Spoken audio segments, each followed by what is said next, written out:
네, 3월 4일 오늘은 새학기가 시작되는 날입니다. 연휴 같으면 유치원 간다고 아이도 엄마도 한창 들떠 있을 텐데 오늘은 갈 곳이 없어 또 맡길 곳이 없어 초조한 이들이 많습니다. 일부 사립 유치원들이 예고한 대로 개학을 연기했습니다. 정부는 문을 열지 않은 유치원에 시정 명령을 내리기로 했습니다. 경기도 화성의 유치원 앞에 취재 기자가 나가 있는데요. 연결합니다. 박광열 기자. 네, 경기도 화성의 개학 연기 유치원 앞입니다. 네, 그곳도 개학을 미룬 유치원이라고 들었는데요. 현장 분위기 어떻습니까? 네, 평소 같으면 아이들로 북적였을 유치원 정문인데요. 지금은 운영 현황 확인을 위해 이곳을 찾은 시도 교육청 직원들이 더 많이 눈에 띄는 그런 상황입니다. 노란색 셔틀버스, 통학버스 역시 지금 현재 유치원 앞에 그대로 주차가 돼 있습니다. 이 유치원은 지난달 28일 문자로 개학 연기를 통보했습니다. 새학기 오리엔테이션을 하루 앞둔 날이었는데 몇몇 학부모는 이 같은 일방적 의사 결정과 통보 방식에 불만을 쏟아냈습니다. 일부 유치원은 비판의 목소리가 커지자 돌봄 서비스만 운영하기로 했습니다. 정식 개학이 아니라 아이를 가르치지는 않겠지만 돌봐주기는 하겠다는 건데요. 이용 학부모는 그리 많지는 않습니다. 먼저 늑장 공지가 문제였습니다. 한 학부모는 이미 시댁이나 친정에 어렵게 부탁해 아이를 맡겼는데 뒤늦게 어제 오후에서야 돌봄 서비스 제공 문자가 왔다며 분통을 터뜨렸습니다. 통학 차량을 운영하지 않아 아이를 직접 데리고 유치원을 찾아야 하는 것도 이용료를 낮추는 요인입니다. 일부 학부모는 이와 관련해 손해배상 소송까지 추진하고 있습니다. 네, 얼마나 많은 사립 유치원이 개학을 미룬 건지 정확한 수치가 나와야 대비를 할 수 있을 텐데요. 정확한 집계가 나왔습니까? 네, 아직 확실한 집계까지는 나오진 않았습니다. 당국은 오늘 오전 전국 모든 사립 유치원에 사람을 보냈습니다. 실제 운영을 하고 있는지 아니면 개학 연기를 했는지 여부를 확인을 하겠다는 건데요. 일단 오전 7시 반 기준으로 365곳이 개학을 연기할 것으로 파악되고 있습니다.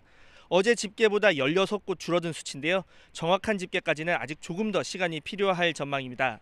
이런 가운데 한유총 측은 정부가 일부러 축소 발표를 하고 있다 이렇게 주장하고 있습니다. 한유총은 모두 1,533개 유치원이 개학을 연기하기로 했다고 밝혔는데 전체 사립 유치원의 40% 수준으로 정부 발표의 4배에 달합니다. 이에 대해 교육당국은 한유총이 개학 연기 유치원을 부풀려 내놓고 있지만 실제로는 수백 곳에 불과하다며 연기에 참여하거나 이를 또 강요하는 경우 엄단하겠다는 방침입니다. 특히 학부모 불안이 커지고 있는데요. 실제 밤사이 온라인 커뮤니티 등에는 갑자기 휴원 문자가 올지 불안하다 이런 하소연이 빗발치기도 했습니다.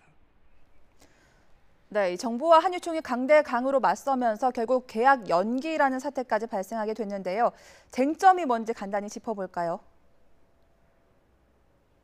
네, 사립유치원 측은 이 유치원도 사유재산이다 이런 점을 강조하고 있습니다. 자신의 땅에 본인 돈을 들여서 건물을 지었고 이 건물이 공공 업무에 사용이 된 만큼 설립자 몫을 보장해줘야 한다 이렇게 현재 주장을 하고 있는데요. 구체적으로 국가회계 시스템 에듀파인의 시설 사용료 항목을 만들어달라는 겁니다. 아니면 사립 초중고등학교처럼 교사 인건비를 전액 지원해달라고 주장하고 있습니다.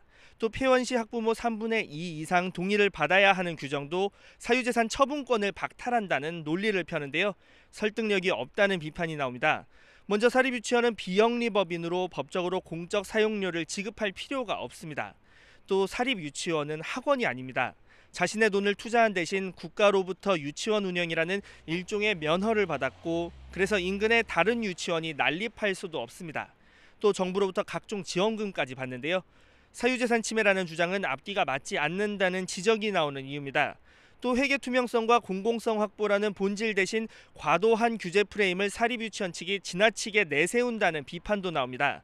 통학 차량 깜빡이만 잘못 넣어도 정원이 감축된다는 한유총 주장이 대표적인데요. 실제로는 먼저 시정 명령이 내려지고 그래도 반복되면 3%부터 단계적으로 정원을 줄이게 돼 있습니다. 네, 일단 무엇보다도 보육 대란으로 이어지지 않게 하는 것이 중요할 텐데 앞으로 이 사태 어떻게 흘러갈까요?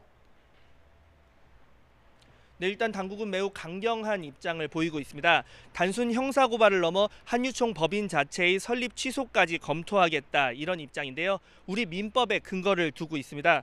한유총이 사단법인인데 법인이 공익을 해하는 행위를 한 경우 그 허가를 취소할 수 있다는 민법 규정을 근거로 들고 있는 겁니다. 한유총 측은 계약 연기를 넘어 집단 폐원 투쟁도 불사하겠다며 맞불을 놓고 있는데요. 정부는 개원하지 않은 유치원이 확인되면 현장에서 명령서를 전달하거나 유치원에 붙이는 방식으로 시정명령을 내릴 예정입니다. 시정명령 뒤 5일 안에 개원하지 않으면 형사고발 방침이고요. 이와 별도로 보육 공백이 발생하지 않도록 긴급 돌봄 체계를 가동했습니다.